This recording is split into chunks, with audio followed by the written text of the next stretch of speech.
খাবো মা। হরলিক্স খাবে বাবা? সত্যি সত্যি হরলিক্স খাবো বাবা। কি মজা কি মজা, আমার হরলিক্স খেতে খুব ইচ্ছা করে। ডাক্তারবাবু বলেছেন দুবেলা তোমাকে হরলিক্স খেতে। তুমি বসো, আমি গরম জলটা করে নিয়ে আসছি। কেমন? কি গো মা, তোমরা হঠাৎ একেবারে বড় লোক হয়ে গেলে। এবার থেকে 10-20টা ঝি চাকর রাখো, যে তোমায় পান সেজে দেবে। হঠাৎ এই কথা বলছিস কেন? এবার থেকে আর অভাব অভাব বলে টাকা ধার চেও না। যা বলবি সোজাসুজি বল। বড় লোকের দেখলি কি? রোজই তো শুনি বড় অভাব, টাকা নেই, সংসার চলছে না। এদিকে তো ঘরে ঘরে হরলিক্স খাওয়া হচ্ছে। হরলিক্স?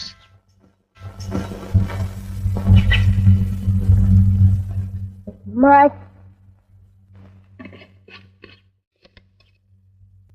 মা একটু হরলিক্স দাও না, চেটে চেটে খাবো। দিচ্ছি বাবা।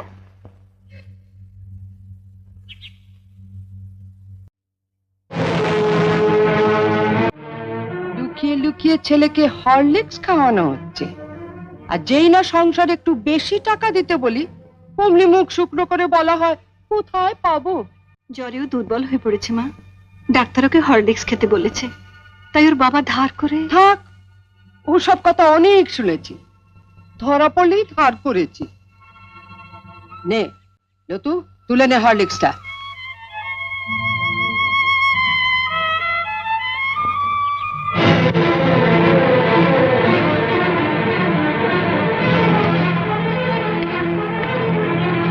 শোনো বড় বউ, আমি আগেও বলেছি আবারও বলছি, যার স্বামী যেমন রোজগার করবে তার ঘরে তেমনি খাওয়া দাওয়া হবে। ছেলেকে যদি হরলিক্স খাওয়াতেই হয় তাহলে কর্তাকে বলো রোজগার একটু বাড়াতে।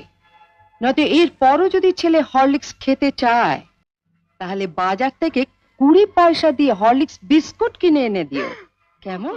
দিদু, ও দিদু, দিদু আমাকে একটু হরলিক্স দাও না, চেটে খাবো। হরলিক্স খাবে? ওইখানে হরলিক্স পড়ে আছে, যা গিয়ে চেটে চেটে খা। মা দিদি বলে হরলিক্সটা খেতে, শুয়ে পড়ে চেটে চেটে খেয়ে নেবো। খালি খাওয়া খাওয়া আর খাওয়া, মরতে পারিস না, তোমাকে মরতে পারিস না, মরতে পারিস না।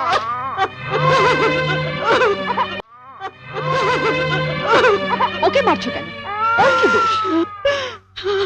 আমি আর পাচ্ছি না ছোট, মা হয়ে ছেলেকে একটু হরলিক্স খাওয়াতে পারবো না, সে অধিকারটুকু আমার নেই।